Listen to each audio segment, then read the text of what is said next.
Hey everyone, hope you're doing well. Today's going to be a good day for me because today I get to take off all the old factory Tupperware up here and replace it with a big plate steel bumper that'll hold the winch and some extra lighting.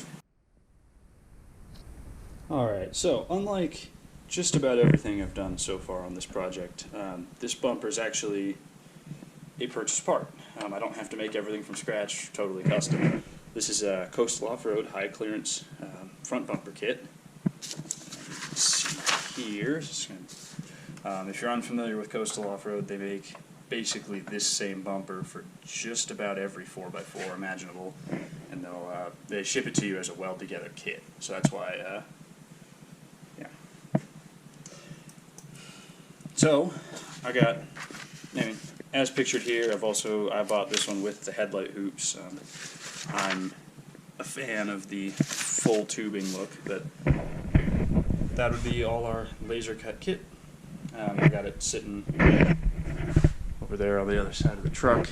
But first order of business is going to be pulling all the factory bumper off. Gotta love Montana winters.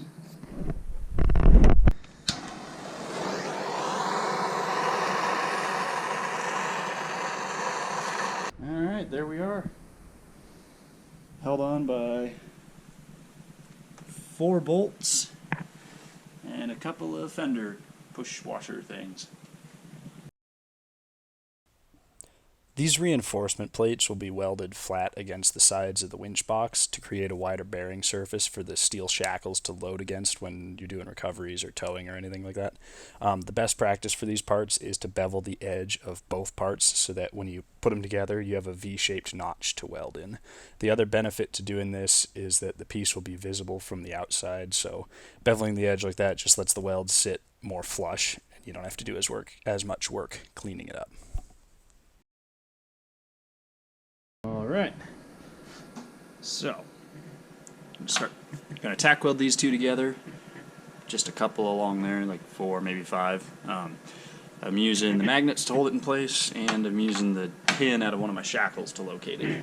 Alright, so here we are. We got that side bolted on.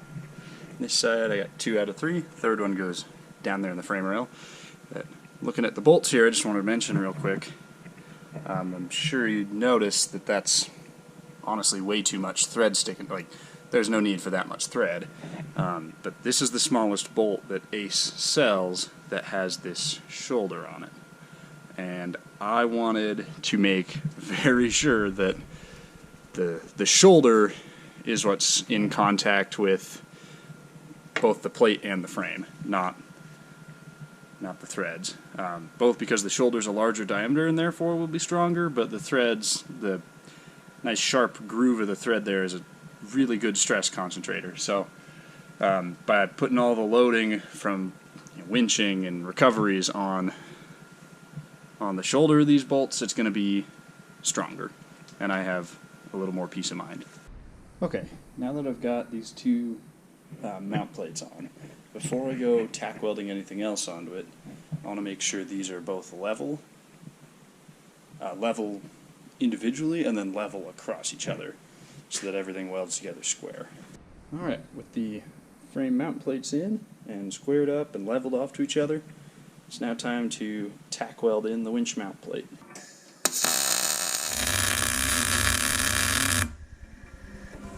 So either this winch mount plate isn't cut perfectly square, or more likely my frame rails are not perfectly parallel. Either way, we were getting a little gap here, so what I've done is I've thrown clamps on each end and just put some tension on it with a ratchet strap so that when we weld it, everything is true to the form of all these cut parts. Here we go, all set up to tack weld the faceplate in place. So I'm just using a couple there. So just using a couple C-clamps down there to hold it at the proper height, and then the welding magnets to keep it level. And we're really making sure that this edge and this edge are flush on the top there, because we got plates that are going to sit on the top of these. And then just kind of center it between those two corners as even as possible.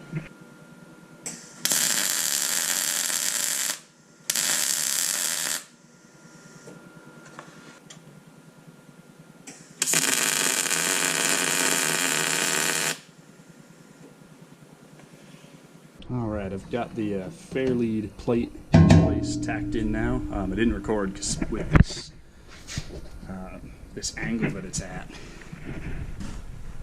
it made it really difficult to, like none of my magnets or clamps were really going to work to hold that in place, so I had to hold it with one hand and tack it with the other hand, so it's kind of all hands on deck. This is the top plate that covers the winch box and keeps all the water and snow off the winch and all that. This plate will get butt welded to the adjacent plates as well as fillet welded to the side plates. But just like before, I'm putting a little chamfer on the edges just to get a little better weld penetration into the adjacent plates.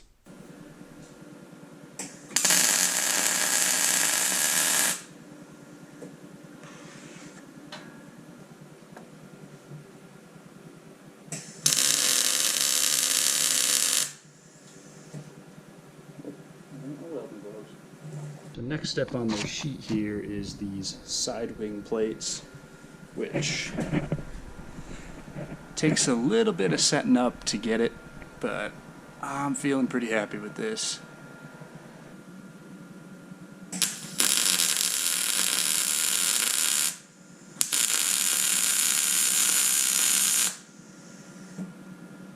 Oh. Thought I hit record, but there you go. Just use the floor jack again. That's on there now.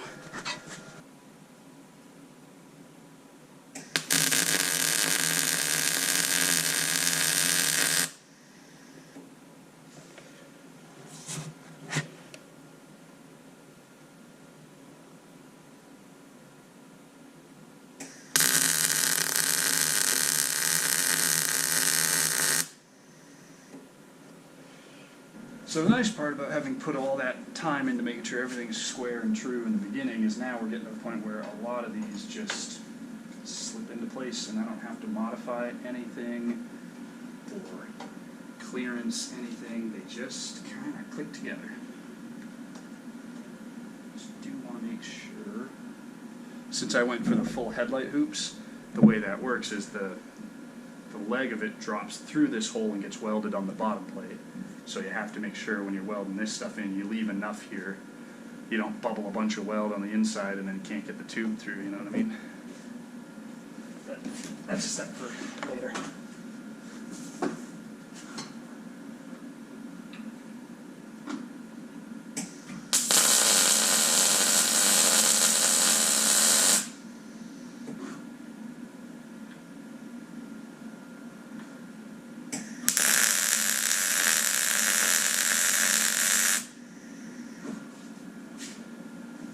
Alright, this little angled plate was kind of jank to weld in.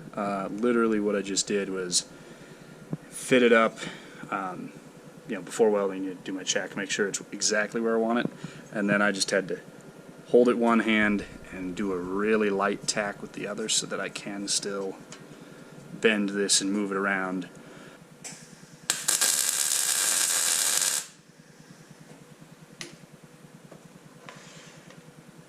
Just like that. It's on there well enough, but I can still bend it and move it around so that I can get it exactly where it needs to be to fit this bottom plate on.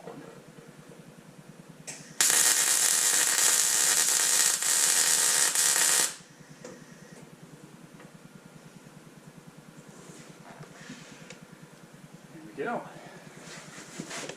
Now we can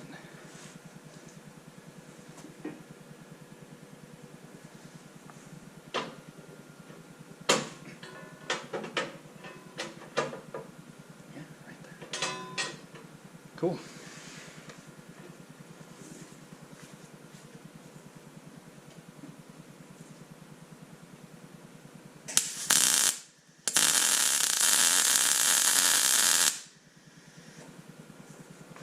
All right, here we are. All we have left to do to tack on is the kind of skid plate and then some filler and gusseting, the tabs for the fog lights, and then the tubes. And they say all of that's easiest to do with the bumper off the truck. So, for right now, my next little task here is going to be just finish weld as much as I can of this. put enough beads on here that it is not going to warp or move or shift when I take it off the truck and when I weld on it off the truck.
Laid as much finish weld as possible still on the truck, and then we took it off.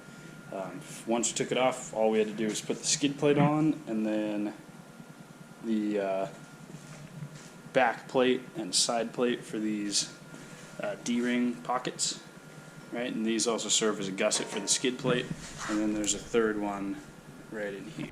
All right. So our last step before we move on to adding to finish weld and adding the tube. These like light brackets for in the bumper. Their instructions say you can, to just tack weld them in place like 0.75 inches below the cutout for the pocket.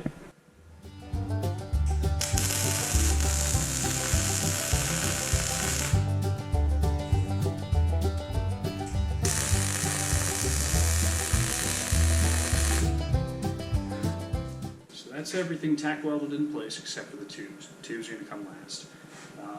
Next part of the procedure, the instructions say to hit everything on the exterior with weld bead, and that it's not necessary to do the interior. I don't want to have any strength concerns whatsoever with this thing, so I'm pretty much going to weld everything that I can easily get the torch into.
Alright, so bumper's back on the truck.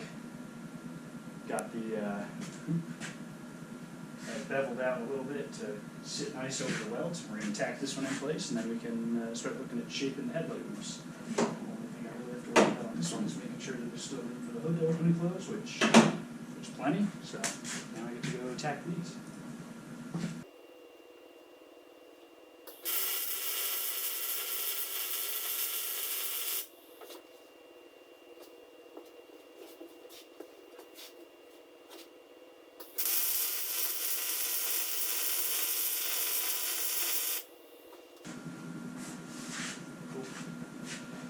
And before I finish weld that one, I of course have to cut to length and coat the headlight hoops and then get those in. Alright, I got it cut roughly to length. And then using this tube contour gauge, I lined up and just use the pins against that one. And I've got what I need to cut out all marked up.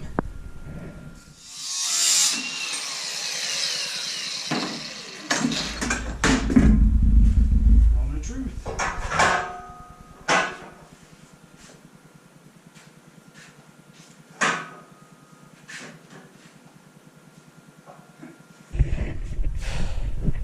It matches the other side.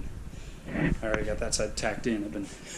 I'm really excited. This is looking awesome. So tack this one in and then finish weld the tube, and then she's done. This is not a complicated project really at all. The instructions that Coastal Off-Road includes are very clear and easy to follow. It is just time consuming. It's a lot of welding. Be prepared to get a little creative too if you don't have a second set of hands around to help you like position things to tack weld or stuff like that. You might have to get a little creative. And definitely don't be afraid to modify this thing to fit your needs. I definitely had a few little changes that I made so it'd fit nicer and I could mount everything I wanted to it. Most people who do DIY these bumpers, and almost any shop that's going to do it, they will grind all their welds flush on the outside of the bumper. I chose not to do this because I was equally lazy and impatient to just get it done, see it on the truck. And I really didn't mind the way the welds looked on it either, all the beads. So maybe next time the bumper has to come off, I'll go ahead and grind them down. I was just kind of sick of the project at this point and didn't want to do it. I will probably get this bumper sandblasted and repowder coated at some point as this build progresses and I inevitably make changes to the bumper to keep up with that. And there were, several changes that I made after getting it back from powder coating that I wasn't able to before. That compromised the coat in those areas, so it will be recoated. One change I made before powder coating, though, I used a hole saw and a step bit, and I just cut 4 basically thick washers out of a 3/16 inch thick plate. And what I did with those, I just welded one on each side of both the D-ring shackle mounts. I just did that to further increase the bearing surface that the shackles load against and to prevent the shackles from rattling around too much when I have them on there, because the shackles have a roughly 1 inch wide throat and the bumper mounts were only 3/8 inch thick before I welded those washer spacers on. So these extra pieces bumped it up to 3/4 inch wide, and there's a lot less slop and play when you have the shackles in there. Okay, we got the bumper back from powder coat. Went and got it done in this nice kind of textured, just textured black, as close as I could get as a match to the bed liner spray that I've used on all my other parts. This took about a week for them to do, and it only cost me about $200. So I figured this bumper is going to be on this truck for a long time. I'd rather just pay them to powder coat it. That's going to hold up longer and look better in the long run. And in the unlikely event that I do scrape it up and scratch it through the coating, I can touch it up with spray paint. It just won't look as good. All right, there we go. Lights are on. I'll dial in, angle and turn in, turn out on all of them once it's on the truck, but looking good.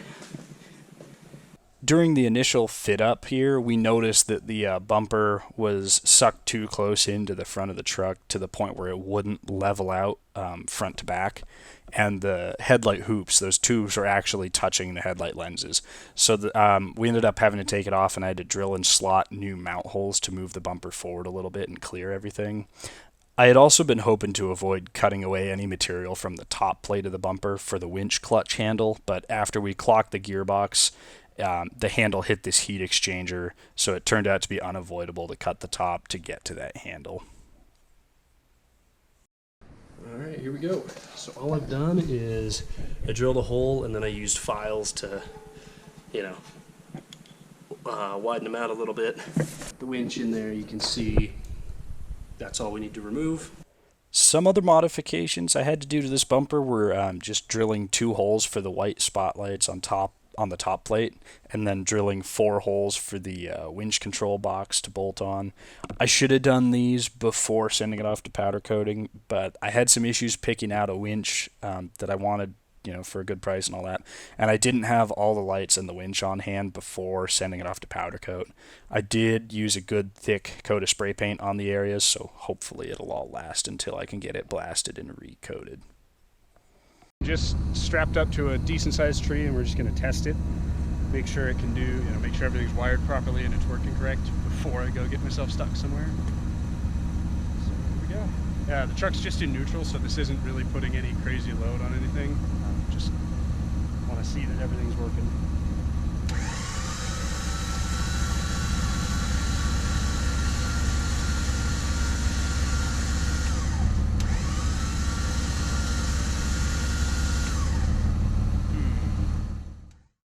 So this winch just straight up turned out to be a dud. I had a lot of back and forth with Super Winch's customer service and the outside sales guy at the Napa store that I actually happened to know, but nothing I did could fix it. None of us could figure out why. So after showing proof that the winch is not working properly, the Napa I bought it from took it back, gave me a new one, and dealt with defecting the product themselves. That is just headlights. That's high beams, that's low beams, that's the ambers, the Baja designs, that's the white, the spotlights, and that's both. So, ton of extra visibility now. And then here's the, I'll show you the marker lights. Oh yeah. So the ones on the top there, those I've had those for a while. Those are just some like trailer marker lights that I got off Amazon. And there's the ambers and my parking lights. Alright, so here we are. It's been quite a while since I finished this thing. I've obviously had plenty of time to go test everything out. We did get to test out the winch, dragged a big boulder off the trail, and everything worked really well. Winch ended up just being a dud, so I got a new one through Napa, and this one works just fine, so we're chilling. Other than that, powder coat's held up really well, and I'm quite happy with how this thing turned out. So I hope you guys all enjoyed the video, and thank you very much for watching. We'll see you in the next one.